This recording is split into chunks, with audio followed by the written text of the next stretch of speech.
વાવ જિલ્લાની ગાયત્રી વિદ્યાલય થરાદ ખાતે તાલુકા કક્ષાની ગર્લ્સ કબડ્ડી સ્પર્ધા યોજાઈ। ગાયત્રી વિદ્યાલય થરાદ ખાતે આજે ગુજરાત રાજ્ય શાળાકીય રમતોત્સવ અંતર્ગત તાલુકા કક્ષાની ગર્લ્સ કબડ્ડી સ્પર્ધાનું ભવ્ય આયોજન કરવામાં આવ્યું હતું। આ સ્પર્ધા શિક્ષણ વિભાગ તથા સ્પોર્ટ્સ ઓથોરિટી ઓફ ગુજરાત દ્વારા કેન્દ્ર સરકારની ખેલો ઇન્ડિયા સ્કૂલ ગેમ્સ યોજના સાથે સંકલિત રૂપે યોજાઈ। આ સ્પર્ધામાં તાલુકાની વિવિધ શાળાઓની ટીમોએ ઉત્સાહપૂર્વક ભાગ લીધો હતો અને કાર્યક્રમનું ઉદ્ઘાટન મુખ્ય અધ્યાપક તથા તાલુકા કક્ષાના અધિકારીઓની હાજરીમાં કરવામાં આવ્યું હતું। શરૂઆતમાં વિદ્યાર્થીઓએ પ્રેરણાદાયી પ્રાર્થના સાથે રંગબેરંગી સાંસ્કૃતિક કાર્યક્રમો રજૂ કરી ખેલાડીઓએ કબડ્ડી મેદાનમાં ઉત્તમ રમત કૌશલ્ય, ચપળતા અને રમતવીર ભાવનાનું પ્રદર્શન કર્યું હતું।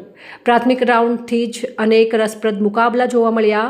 ખાસ કરીને સેમીફાઇનલ અને ફાઇનલ મુકાબલો અત્યંત રોમાંચક સાબિત થયો। સ્પર્ધા દરમિયાન રમતમાં રોમાંચક પળો સર્જાઈ અને પ્રેક્ષકોમાં ભારે ઉત્સાહ જોવા મળ્યો હતો। અંતે ફાઇનલ મુકાબલો અત્યંત રસપ્રદ રહ્યો હતો। રમતવીર ભાવના અને ટીમ વર્ક જ કબડ્ડીની સાચી ઓળખ છે। આ પ્રકારની સ્પર્ધાઓ વિદ્યાર્થીઓમાં શારીરિક ક્ષમતા સાથે સાહસ અને શિસ્ત વિકસાવે છે। કાર્યક્રમના સફળ આયોજન માટે વિદ્યાલયના શિક્ષકો, ખેલકૂદ સંયોજકો તથા વિદ્યાર્થીઓની ભૂમિકા પ્રશંસનીય રહી હતી અને દિવ્ય સંસ્કાર ન્યૂઝ રિપોર્ટર દ્વારા મહેતા NHD ઝવેરી હાઈસ્કૂલના કોચ સાથે કબડ્ડી પર સંવાદ કરતા VR રાજપૂત સાહેબે જણાવ્યું હતું કે કબડ્ડી જેવી પરંપરાગત રમતો આપણા ભારતીય સંસ્કાર અને તંદુરસ્ત જીવન શૈલીનું પ્રતિબિંબ છે। SGFI અને ખેલો ઇન્ડિયા યોજનાઓ દ્વારા વિદ્યાર્થીઓને તાલુકા, જિલ્લો અને રાજ્ય તથા રાષ્ટ્રીય સ્તરે પોતાની પ્રતિભા સાબિત કરવાની તક મળી રહેતી હોય છે।